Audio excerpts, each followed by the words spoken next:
은행 예금은 은행 입장에서는 부채입니다. 이를 예수부채라고 합니다. 대출은 은행 입장에서는 대출 자산입니다. 지급준비율이 10%라면 은행들은 대출액의 약 11%를 지급준비금으로 적립해야 합니다. 이것을 필요지급준비금 필요지준이라고 합니다. 필요지준은 은행의 돈이 아니라 예금의 일부분입니다. 은행이 은행채를 발행해서 대출을 해줄 경우 지급준비금을 적립할 필요는 없습니다. 예금으로 대출해줄 경우에만 지급준비금을 적립해야 합니다. 예금으로 자금을 조달할 때에만 대출할 때 지급준비금을 적립해야 합니다.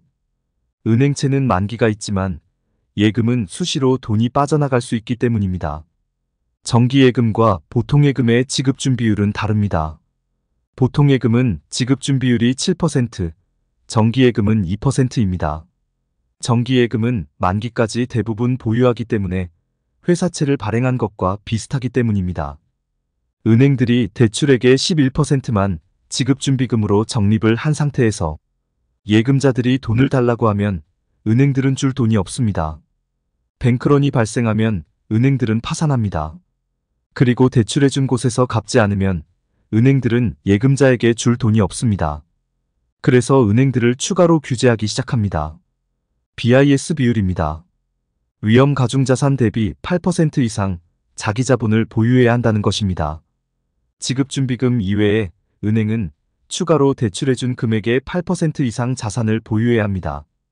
그래도 금융위기가 발생하면서 은행을 더욱더 규제하기 시작합니다. 은행은 한 개월 동안 수년금융출액에 대비해서 고유동성 자산을 보유해야 합니다. 이것을 LCR이라고 합니다. 유동성 커버리지 비율이라고 하죠. LCR은 쉽게 말해서 뱅크런 발생 시 한 개월은 버텨보자라는 것입니다. LCR이 지급준비금보다 훨씬 강력한 규제입니다. 예를 들어 기업예금의 경우에는 지급준비율을 100% 적용합니다.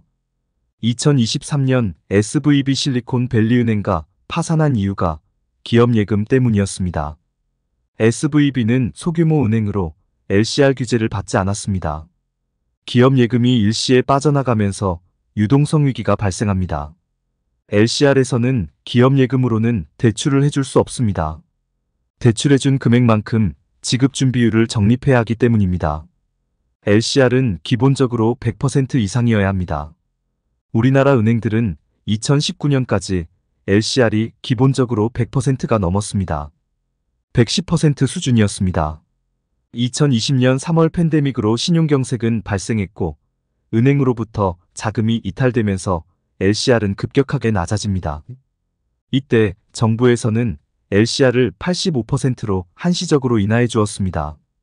LCR을 인하해 주면서 은행들은 대출을 크게 늘리기 시작합니다. 2021년 LCR은 100% 미만으로 하락합니다.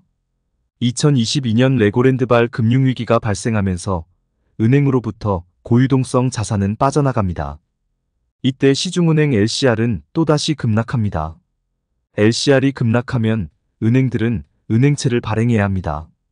2022년 말 국제에너지 가격이 폭등하면서 한국전력은 한전채를 23.5조를 발행합니다. 한전채로 인해서 유동성 위기는 발생합니다. 은행들은 LCR을 높이기 위해서 은행채를 발행하려고 했지만 정부는 이를 막습니다. 은행들은 어쩔 수 없이 예금으로 자금을 조달합니다. 2022년 말 예금 금리가 7%까지 상승한 이유입니다.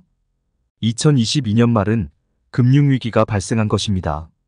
금융위기의 대표적인 지표는 신용 스프레드 급등입니다. 은행도 은행채를 발행하지 못하는 상황이니 일반 회사채를 발행하는 것은 아주 어렵습니다. 신용 스프레드는 급등합니다. 2023년 초부터 유가, 천연가스, 석탄 가격이 급락하면서 한국전력은 더 이상 한전채를 발행하지 않아도 되면서 국내 유동성에는 숨통이 트입니다.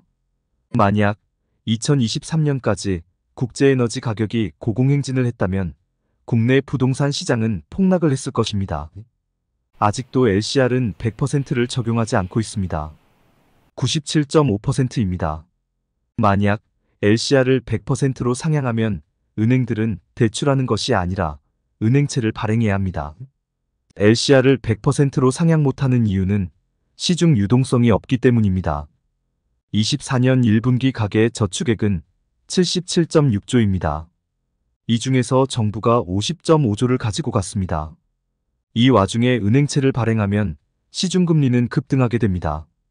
정부 입장에서는 금리 인하 등 유동성 개선을 바라고 있는 것으로 보입니다.